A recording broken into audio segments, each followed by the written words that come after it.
দীর্ঘ ১৫ বছরের জুলুম নির্যাতনের একটা কাল গেছে বাংলাদেশের উপর দিয়ে।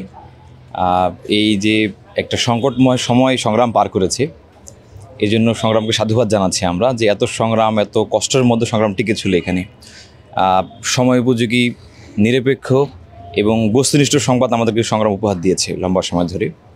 তো আজকে যে সুবর্ণ জয়ন্তী প্রোগ্রাম ছিল, আমরা দেখেছি এখানে অনেক গুরুত্বপূর্ণ ব্যক্তিবর্গ এসেছেন, সংগ্রামকে সাধুবাদ জানিয়েছে।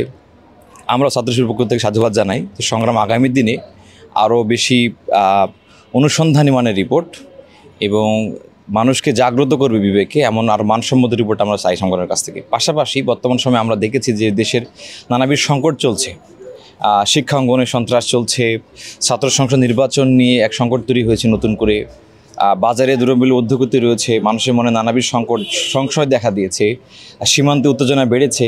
এরকম সামগ্রিক সংকটগুলো নিয়ে যদি ভালো মানের রিপোর্ট তৈরি করা যায়, যার মাধ্যমে জনগণ সচেতন হবে, ছাত্ররা অনেক কিছু শিখবে এখান থেকে, আমরা এমন কিছু রিপোর্ট চাই আপনাদের কাছ থেকে নিয়মিত আর কি প্রত্যাশা আমরা করছি। পাশাপাশি আমরা আরও প্রত্যাশা করছি আগামী দিনগুলোতে সংগ্রাম সোশ্যাল মিডিয়া জগতে একটু পিছিয়ে রয়েছে। দৈনিক সংগ্রাম আমরা জানি যে সোশ্যাল মিডিয়াতে যে ন্যারেটিভ তৈরি করা যায়, সংগ্রাম যে আদর্শ লালন করে, সেই আদর্শকে দেশব্যাপী ছড়িয়ে দেওয়ার জন্য যে পরিমাণ কার্যক্রম থাকা উচিত ছিল, সেটি আমরা দেখি অনেক ক্ষেত্রে কম।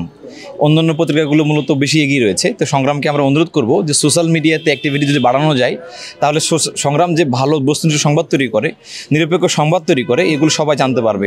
যেহেতু সকলে পত্রিকা পড়ার সুযোগ থাকে না, অনেকেই মিডিয়া নির্ভর হয়ে গিয়েছে, এই দিক থেকে সংগ্রাম যদি একটু এগিয়ে যায়, তাহলে আমাদের কাছে মনে হয়েছে সংগ্রাম আরও ভালো কিছু করবে ইনশাল্লাহ। আমরা আগামী দিনের জন্য শুভকামনা জানাচ্ছি। আমরা আশা করছি সংগ্রাম দুর্বার গতি নিয়ে এগিয়ে যাবে ইনশাল্লাহ।